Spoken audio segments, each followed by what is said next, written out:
ඉතින් ඊළඟට අපිත් එක්ක සම්බන්ධ වෙනවා අන්තරායක ඖෂධ පාලක ජාතික මණ්ඩලයේ හිටපු බාහිර සේවා සහකාර අධ්‍යක්ෂක ඒ වගේම ඔක්ස්ෆර්ඩ් ලංකා මෙඩිකල් ආයතනයේ උපදේශන අංශයේ අධ්‍යක්ෂක කුමුතුනි ජයතිලක මහත්මිය. ඉතින් ඔක්ස්ෆර්ඩ් ලංකා මෙඩිකල් ආයතනයේ මද්‍රව්‍ය ප්‍රතිකාර මේ තරම්ම සාර්ථක වීමට බලපාන හේතු මොනවද? ඔක්ස්ෆර්ඩ් ලංකා මෙඩිකල් ආයතනයේ මේ සාර්ථකත්වයට බලපාන පළවෙනිම හේතුව තමයි පිහිටලා තියෙන ස්ථානය.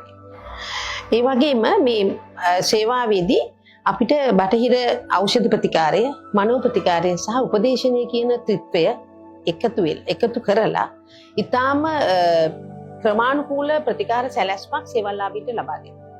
මේ සේවාලාභීන්ට ඔහුගේ අපහසු අවස්ථාවලදී අතිශය පෞද්ගලික විදියට මේ අපහසු අවස්ථාන්ට මුහුණ දීමට පුළුවන් ආකාරයට ප්‍රතිකාර සැලසුම් කිරීම තමයි මේ තියෙන සාර්ථකත්වයට බලපාලා තියෙන්නේ. ඒ වගේම වසර 24ක අඛණ්ඩ සේවාවක් මේ ඔක්ස්ෆර්ඩ් ලංකා මෙඩිකල් ආයතනයෙන් සිදු වෙනවා.